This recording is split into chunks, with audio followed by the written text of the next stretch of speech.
Hi everyone, this is Matthew's Movie Mentions for week 14, the 8th of April.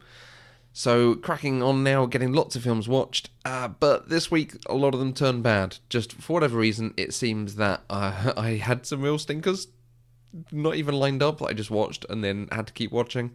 It probably explains why this weekend I've ended up watching several films that I knew I was going to like, so that I could even things up, because sometimes you have to get over that bad film by watching a good film. It didn't start out badly. The first film was Lilo and Stitch. We have just recorded an episode of Pop Culturally Deprived about it, and that comes out in a couple of weeks. It's a really good conversation, so I'm actually looking forward to that episode coming out. It's one of my favourite Disney films, so I love the story. I love a lot of what it does. The character of Stitch is really appealing to me. It's a film that's never gotten worse in all the times that I've seen it, so that's going to be a fun conversation when that comes out. I watched Baby Driver, the first half of which is still excellent. The performances, the direction, the editing. I mean, the editing's amazing. It's all terrific, but it's absolutely trumped by the way it's staged, by the way it goes through effectively a music video, or for a large chunk of this film. It's just doing some interesting stuff over and over again. And then the film slows down, it becomes a dramatic thriller, and then it has a finale in a car park. Which, this is a film that's about driving around the city really fast and doing really cool, stylish things with cars, and they end up in a car park, pushing each other. It's not as exciting as the premise or the promise of the rest of the film was, so it always ends up with a little bit of disappointment. We watched Equilibrium, which I've mentioned a few times recently. It's a film that I think is great, but I don't think it should be great. I think it's actually bad. I've been trying to work out why, and I think I've been able to. A lot of this film either doesn't make as much sense as it should, or there's an element of dissonance between what we're being told and what we're seeing on screen. So the gun martial art that they've developed is really... it's about firing with optimal chance of hitting someone and avoid being hit, but actually it looks pretty static and slow, and it would be quite easy to shoot someone who's firing at you in that way. So, despite all that, it does some good stuff. There's a pretty good story. It's got something to say about the nature of humanity. It's something that's been said in other stories, and this sort of dystopian thing is not unusual for anyone who's seen 1984 and other pieces. More than anything, I think it's the minimal budget that hurts this film. It's a good science fiction action piece, so worth checking out if it's ever available. I watched Vanilla Sky, which I felt like I should watch, having never seen. There's a few interesting ideas in there, but the problem is none of the characters are likable, and I think I'm supposed to be unsure about which reality is which, and what's actually going on, and what's a coma, and what's a dream, and what's a real, and what's not. But for that to work, I need to want one of them to be real. I need to want and say, oh, that's the one that I really hope it comes out that these characters survive in and have a happy time. If you look at Inception, it does that amazingly well.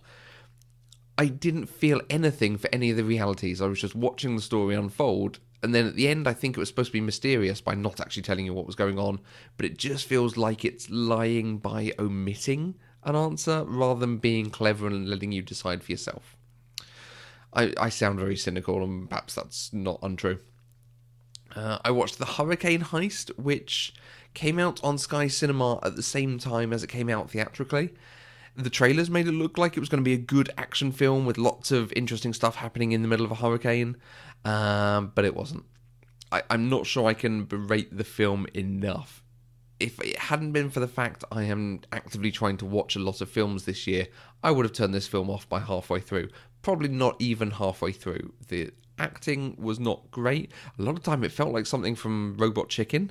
The characters themselves were poorly written, the dialogue was incredibly clunky, and the action was either ridiculous or not using the weather enough. It felt like we didn't actually have enough of the weather stuff going on, and there was lots of people shooting each other by aiming down gun sights but never hitting anyone. And it's just something I'm noticing more and more. People who aim through their guns but never actually make contact with anything, well, then they're not aiming and they're not trained in that weapon, because people are trained to actually hit stuff. So don't see The Hurricane Heist. It was bad.